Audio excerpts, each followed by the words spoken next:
ساتھیوں، کچھ لوگ ہر وقت سب سے دور رہنا پسند کرتے ہیں، لیکن ہم میں سے زیادہ تر ہفتے کے آخر میں پہاڑوں کے سفر سے مطمئن ہو جاتے ہیں۔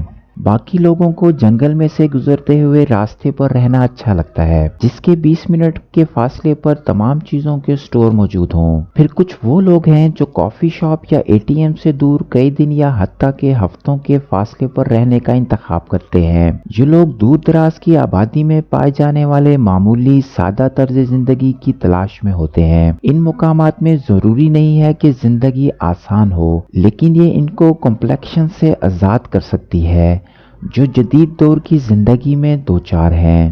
ان میں سے کچھ دور دراز بستیاں سیاحتی کاروبار کے لیے بنائی گئی ہیں، اور باقی ان کمیونٹیز میں سے بچی ہوئی ہیں جو سینکڑوں سالوں سے الگ تھلگ ہیں۔ اگر آپ کبھی بھی پولائٹ سوسائٹی سے تنگ آ جاتے ہیں اور سوچتے ہیں کہ آپ وہاں زندگی گزارنے کے چیلنج کے لیے تیار ہیں، تو ان 6 دور دراز علاقوں پر ایک نظر ڈالیں۔ Tristan da کوہنیا۔ ٹرسٹن دا کوہنیا سرکاری طور پر دنیا کا سب سے دور دراز آباد جزیرہ نما ملک ہے، جو جنوبی افریقہ میں قریب ترین زمین سے 1750 میل دور ہے۔ ٹرسٹن دا کوہنیا کا مرکزی جزیرہ 7 میل کے فاصلے پر ہے، اور یہ ایک چھوٹا سا 38 مربع میل پر مشتمل ہے، اور اس کی مستقل آبادی 300 سے بھی کم ہے۔ اس جزیرے کو پرتگالی ایکسپلورر ٹرسٹن دا کوہنیا نے 1506 میں دریافت کیا تھا۔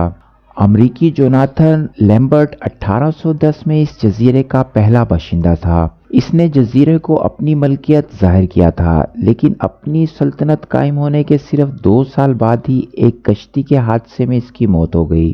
بالآخر یہ جزیرہ برطانیہ کے زیر کنٹرول آ گیا، جو اب بھی قائم ہے۔ برٹش اوورسیز ٹیریٹری میں سینٹ ہیلینا اور اسینشن آئی لینڈ کے ساتھ موجود ہے۔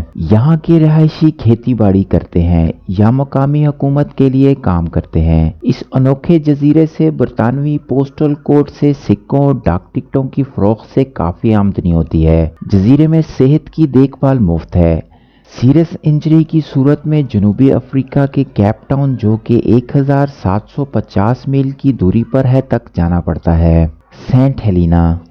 Saint Helena Tristan da Cunha سے 1510 اور اسینشن آئی لینڈ سے 810 میل کے فاصلے پر ہے، اور یہ 47 مربع میل پر مشتمل ہے۔ یہ جزیرہ ڈیانا پیک سے ڈومیننٹ ہے، جو 2684 فٹ بلندی والا پہاڑ ہے، جو نیشنل پارک سے ڈبل ہوتا ہے۔ 4000 سے کچھ زیادہ سخت جان لوگ سینٹ ہیلینا کو اپنا گھر کہتے ہیں، جو زیادہ تر برطانوی نو آبادیات کی اولاد ہیں۔ سینٹ ہیلینا کے رہائشی حکومت کے لیے کام کرتے ہیں، کافی اور ناشپاتی جیسی چیزوں سے برآمد کرتے ہیں۔ اگر آپ سینٹ ہیلینا کا سفر کرنا چاہتے ہیں تو آپ کو برطانوی فوج کے ذریعے چلنے والی پرواز میں عام شہریوں کے لیے دستیاب چند نشستوں میں سے ایک کے لیے انتخاب کرنا ہوگا، یا بحری جہازوں میں سے ایک پر ٹکٹ خریدنا ہوگا جو سال میں تقریباً 30 بار اس کی بندرگاہ پر جاتا ہے۔ اسینشن آئی لینڈ۔ اسینشن آئی لینڈ، جو کہ سینٹ ہیلینا اور ٹرسٹن کوہنیا کی طرح جنوبی بحری اوقیانوس میں ملتا ہے، جو جنوبی افریقہ سے 1000 میل دور ہے۔ اسینشن آئی لینڈ برطانیہ کی انتظامیہ کے ماتحت آتا ہے، اور اس کو پرتگالی ایکسپلورر جواؤ ڈا نووا نے 1501 میں ڈسکور کیا تھا۔ جزیرے میں ایک ایسا ایئر فیلڈ موجود ہے جس کو برطانیہ اور امریکہ کی ملٹری استعمال کرتی ہے۔ یہ دونوں جزیرے کی مجموعی آبادی میں بہت اہم کردار ادا کرتے ہیں، جو کہ 880 افراد پر مشتمل ہے۔ اسینشن آئی لینڈ کا شہری بننا ناممکن ہے، اور تمام باشندوں کو روزگار کے لیے کنٹریکٹ کی ضرورت ہوتی ہے۔ فولا۔ فولا ایک چھوٹا جزیرہ ہے جو بحر اوقیانوس سے اسکاٹ لینڈ کے شمالی سرے سے باہر نکلتا ہے۔ جزیرہ صرف 3.5 مائل بائی 2.5 مائل ہے، اور صرف 31 افراد کے گھر پر مشتمل ہے۔ اس جزیرے کے باشندوں کا روایتی طور پر کاروبار ماہی گیری تھا، لیکن حالیہ برسوں میں سیاحت اور بھیڑوں سے آمدنی پیدا کرنے کے طور پر سامنے آیا ہے۔ جزیرے میں بندرگاہ موجود نہیں ہے، حالانکہ ایک چھوٹا سا ایئرپورٹ سرزمین سے آنے اور جانے کے لیے موجود ہے۔ جزیرے میں ایک لائٹ ہاؤس بنا ہوا ہے جو کہ ہوا اور شمسی توانائی سے چلتا ہے اور جہازوں کو جنوبی سرے سے دور رہنے کے لیے خبردار کرتا ہے۔ Easter island. ایسٹر آئلینڈ جو اپنے آئیکونک پتھر کے مجسموں کے لیے مشہور ہے، دنیا کی ایک دور دراز کمیونٹیز میں سے ایک ہے۔ یہ قریب ترین آبادی والے جزیرے سے 1200 میل سے زیادہ اور چلی سے 2180 میل دور ہے، جو زمین کا سب سے قریبی حصہ ہے۔ جزیرہ 15.3 میل بائے 7.6 میل ہے اور اس میں تقریباً 4000 رہائشی رہتے ہیں۔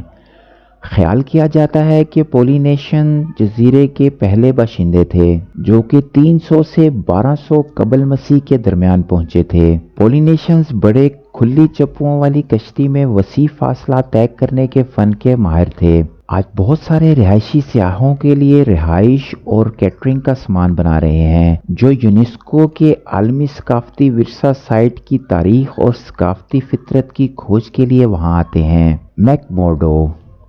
میکمورڈو اسٹیشن ایک سائنسی اور تحقیقی سہولت کے لیے ہے، جو کہ امریکی حکومت نیشنل سائنس فاؤنڈیشن کے ذریعے چلاتی ہے، جہاں برطانوی ایکسپلورر رابرٹ فالکن اسکاٹ نے 1902 میں ایک بیس بنایا تھا اور اسے پہلی بار 1956 میں شروع کیا گیا تھا۔ یہ اس اسٹیشن کے قریب ہی واقع ہے۔ آج میکمورڈو میں 1258 رہائشی موجود ہیں۔ یہ تعداد موسم سرما کے دوران ڈرامائی انداز میں کم ہو جاتی ہے۔ رہائشیوں کو موسم گرما کے اوسطن ٹمپریچر، جو کہ 0 سے نیچے گر سکتا ہے، نمٹنا ضروری ہے۔ اوسطن زیادہ سے زیادہ -13.5 ہے اور موسم سرما میں پروازیں مکمل کم ہو جاتی ہیں۔ یہ شکر گزار ہیں کہ ان کے پاس انٹرنیٹ موجود ہے۔ تو ساتھیو، آپ کو ہماری آج کی ویڈیو کیسی لگی؟ اپنے کمنٹس کر کے ہمیں ضرور بتائیے گا، اور مزید ایسی ویڈیوز دیکھنے کے لیے ہمارے چینل کو سبسکرائب کرنا مت بھولیے گا۔